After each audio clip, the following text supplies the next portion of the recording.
So I wanted to take a few minutes with this video to talk about 3 interesting PlayStation 5 stories, and if you could hit that like button on the video, thank you to those that do it, and as always, it's very much appreciated. Now, the stories I wanted to dive into today includes PlayStation's next event confirmed with a full lineup of titles, Sony reconfirms a big AAA first-party exclusive that could be their next Marvel title, and PlayStation 5 Pro Specs leak, along with Project Q potentially having more people excited based on recent footage. First, yes or no, are you getting the PS5 handheld Project Q or not? Before we get into the leaks, I want to know if you guys have any interest in getting this thing. I do, because I'm curious to see how well it works when it comes to what features it has and stuff like that, but that's just me. What about you? So comment below yes or no if you're going to be getting the Project Q or not. Let me know down in the comments below.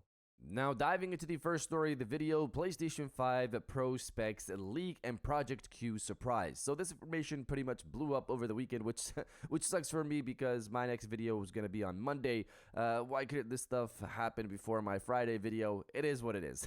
Regardless, looking into the information that we got, let's dive into the PlayStation 5 Pro Specs. Recently, some of the PS5 Pro Specs and information was revealed by Tom Henderson via website Key to Gaming. Not sure why he didn't just do it on Insider Gaming, his other website. It is what it is. Here we are. Looking at some of the highlights, development for the PlayStation 5 Pro apparently started in early 2022, early last year. It's called Project Trinity, which is another Matrix reference, like PlayStation VR 1 was called Project Morpheus, for example. Sony seems to like the Matrix franchise and the Spider-Man franchise, but they own the Spider-Man franchise. I don't know why Matrix seems to be a big deal for them. It is what it is, once again. It's going to be targeting improved and consistent FPS at 4K. This is a big one for me and a lot of other people. 4K at 60 FPS is what we want, not choosing between fidelity and performance mode just to get that 60 FPS and that visual quality. We want that both combined into one. The next thing he listed was new performance mode for 8K resolution. This one was a weird one because you usually associate performance mode with lower resolution, not higher. But I assume this is referring to upscaled 8K, not native. It would be crazy if we started to see games at 8K 30 for their fidelity mode. That would be insanity. I might actually have to get an 8K TV for that. Next up is accelerated ray tracing. This is something we've seen in PlayStation patents in the past.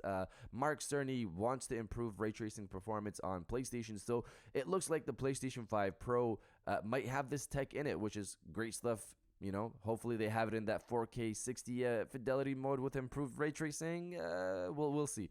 Next up is 30 WGP and 1800 MTS memory speed. So when it comes to WGP, I'm not familiar with this part here, but WGP stands for Work Group Processors, which is something AMD apparently introduced with the RDNA architecture. Based on the definition of WGP, the PS5 would currently have 18, meaning there's going to be nearly double here at 30 for the PlayStation 5 Pro. According to this report, also, demo events for the PlayStation 5 Pro are happening right now, which is exciting to hear that people are, they have this, they're playing with it right now, and dev kits will be out to most developers by this November, so I expect leaks to happen. The final release for the PlayStation 5 Pro is November 2024, and you guys already know I'll be there day one.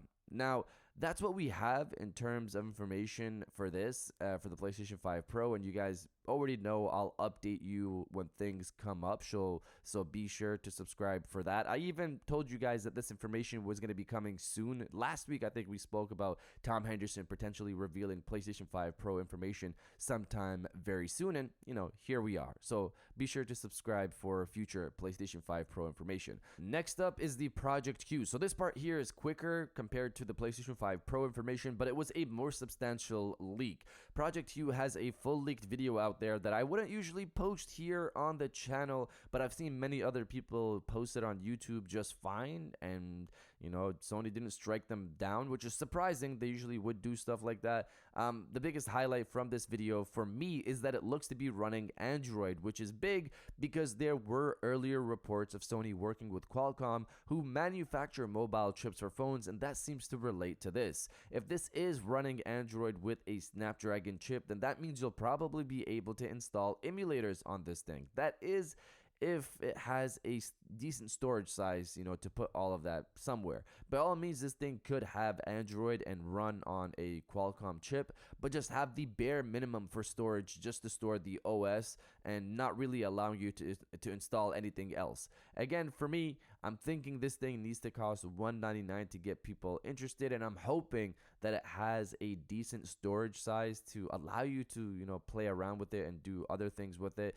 By all means, modders could get their hands on it and then do some things with it that weren't intentional by Sony. But if this thing does have Android and a Snapdragon chip, then people could play around with it. It's reportedly targeting a November 2023 release date later this year.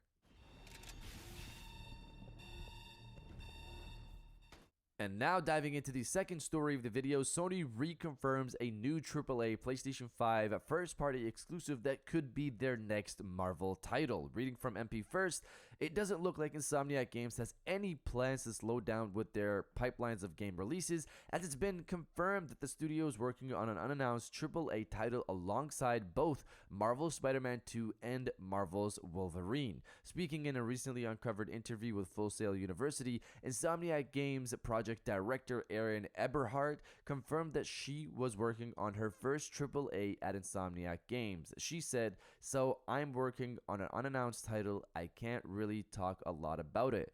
Do note that this interview does appear to be old, as Erin stated that she was coming up on her 1-year mark working at Insomniac Games. She joined the studio in November of 2021, meaning her 1-year mark would have been in November 2022. So I reported on this over the weekend on Twitter, but the last, or I guess X at this point, but the last point here about the timeline is something I missed. In the video, she does say she's coming up on her 1-year mark, and according to her LinkedIn, she joined Insomniac Games in November 2021. So she's coming up on her 3-year mark this November, and if she was hired specifically for this unannounced project, then that would mean it's been in the works for nearly 3 years come this November. This project is probably the multiplayer project that Insomniac Games already confirmed early last year. We had Special Nick on Twitter state in late 2021 that Insomniac Games could be working on a new Marvel multiplayer game, so this could be that, which isn't crazy considering Insomniac has 2 other Marvel projects with Spider-Man and Wolverine, of course. Now, it's just a matter of when will this be revealed, and will it be related to the Spider-Man and Wolverine universe? Some are hoping it's an X Men game. I guess we'll see. But you guys let me know if you're excited for a potential Marvel multiplayer game from Insomniac or not. Let me know down in the comments below. Help the tour boat! Frank, I've got the metal murder bird! And now diving into the final story of the video, Sony confirms a new PlayStation event and full lineup of games from first, second, and third party. Reading from Gamatsu, Sony Interactive Entertainment has announced its lineup for ChinaJoy 2023, which will run from July 28th to July 31st at Shanghai New International Expo Center in Shanghai, China. So I'll have the full list of games linked in the description, but highlights from me personally from this list includes Lost Soul Aside, Crossfire Sierra Squad, Phantom Blade, Sandland, and Synced. There isn't a live stream for this event, but I assume we'll see updates trickle on the internet for these games with demo gameplay coming out as well. It's not far away. It's literally this weekend. I'm curious to see what we get from Lost Soul Aside, especially. It's been a while since we've gotten new information there, but you guys let me know if you've heard of Lost Soul Aside or not. Let me know down in the comments below. And if you guys did enjoy this video, please hit that like button, as it always helps, and subscribe if you're new. I got new videos every Monday, Wednesday, and Friday. And now I'll check you guys out on the next one. And welcome back to the after show. This is the part of the video where we have a little fun down in the comments below. If you're old, welcome back. If you're new, welcome. For today's thing, what I want you guys to do is to body, obliterate, destroy, and overall harass the comment section with ready for the games. This is related to the ChinaJoy event happening this weekend. I'm curious to see what we get here on the internet for people not there. Hopefully some new gameplay from some of these games. If you're excited for that as well, destroy the comment section with ready for the games, and I'll definitely heart those comments like I always do, because I appreciate everybody who stays to the end of my videos. And now I'll check you guys out on the next one.